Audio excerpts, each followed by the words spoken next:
एक सिंपल सा addition program line जो मैं हाईलाइट कर दिया हूँ। सो इसको ये लिखना पड़ेगा। पहले इसको कहा जाता है हेडर फाइल। जैसे हेडर फाइल जैसे हो गया, जैसे आदमी का हेड यानी कि मेमोरी, जो मेन पार्ट्स होता है जिसमें सभी प्रकार के इंफॉर्मेशन स्टोर होते हैं। सो ठीक वैसे ही in the heading file of the C programming कोई ऐसा भी फंक्शंस हो, कोडिंग्स हो, सब कुछ स्टोर होता है ऑलरेडी। तो इसलिए हम अगर इसके अंदर कोई सा भी गलत या कोई सा भी जो फंक्शंस का है, जो सिंटेक्स है, जो कोडिंग है, अगर हम गलत लिखे तो वो गलत दिखाएगा, यानी कि यहाँ पे एरर दिखाएगा। तो हम पहले इस प्रोग्राम के लाइन बाय लाइन में आप लोगों को दिखाता हूँ इन लाइन को क्या कहा जाता है, किस लिए यूज किया जाता है और इसका काम क्या है। ठीक है, पहले मैंने कह दिया कि hash include stdio.h less than greater than के अंदर लिखना पड़ेगा। हैश इंक्लूड stdio का मतलब होता है standard output, standard input and output dot h means header file, इसका एक्सटेंशन नेम है .h।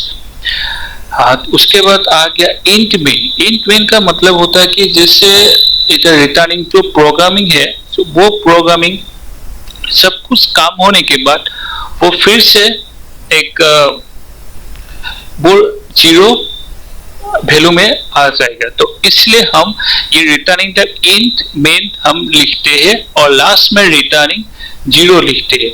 तो सभी खत्म होने के बाद वो उसका वैल्यू ताकि जीरो रहे, यानी कि प्रोग्राम का जो काम है फंक्शंस खत्म होने के बाद वो जीरो यानी कि उसका नॉर्मल रूप में चला जाए।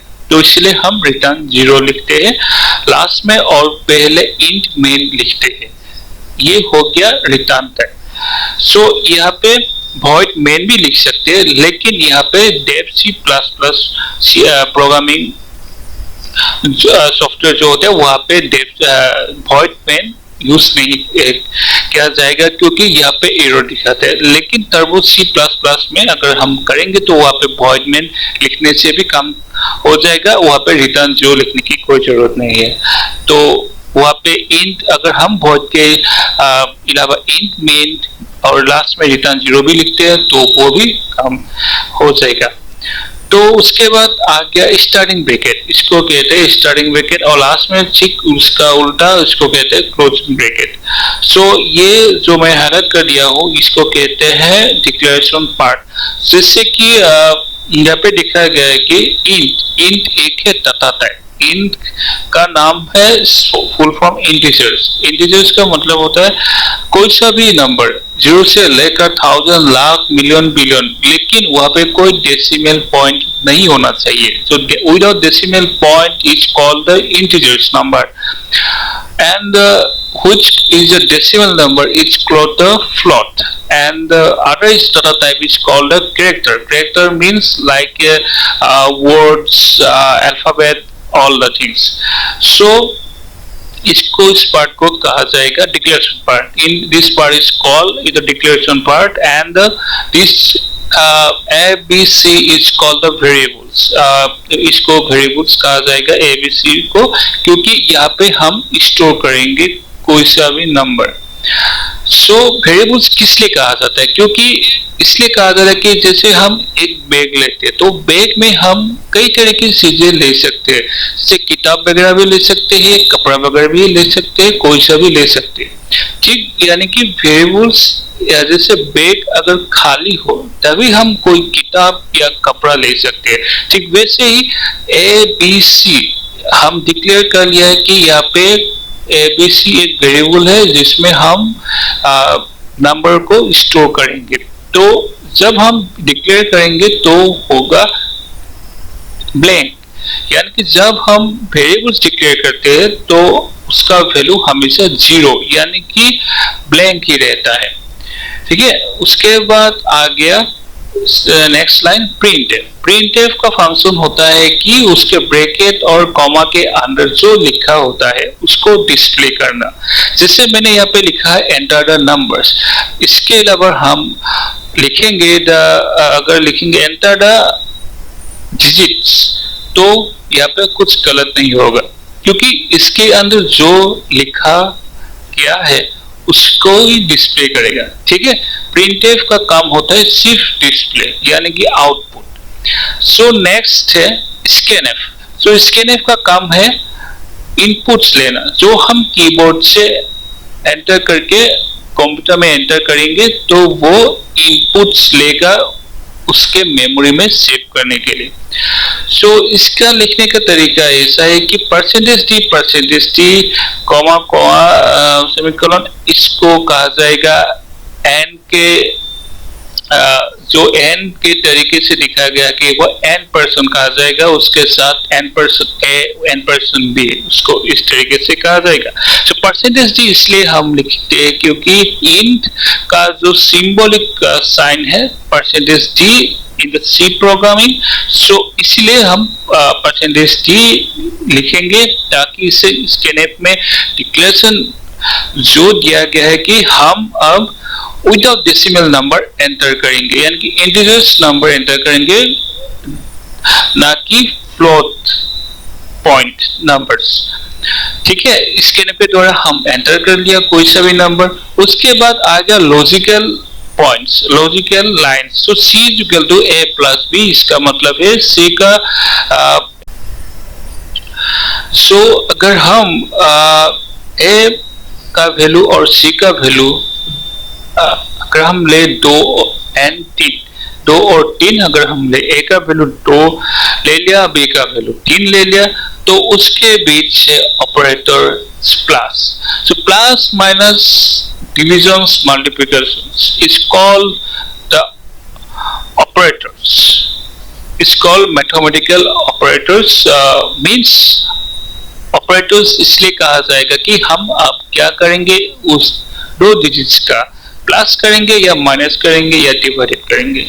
तो यहाँ पे साइन है प्लस का, तो दोनों का प्लस होने के बाद इक्वल यहाँ पे दिया गया है कि इक्वल का सी प्रोग्रामिंग का मतलब है कि राइट साइड में जो वैल्यू है वो लेफ्ट साइड में चला जाएगा।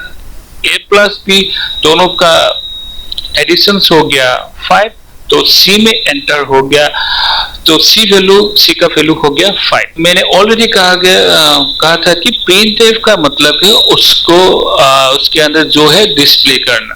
ठीक है, सो रिजल्ट दिस मैंने लिखा है, रिजल्ट दिस भी डिस्प्ले करेगा। सो %d का मतलब होता है कि जो मैंने पहले ही कहा है कि इंट नंबर हमें दिखाएगा, लिखेंगे रिजल्ट इस %d। सो रिजल्ट इसके अलावा हम रिजल्ट भी लिख सकते हैं या कोई सा भी लिख सकते हैं, लेकिन %d देना ही पड़ेगा ताकि हमें दिखाई पड़े, इंटीजर्स हमें अभी दिखाएगा।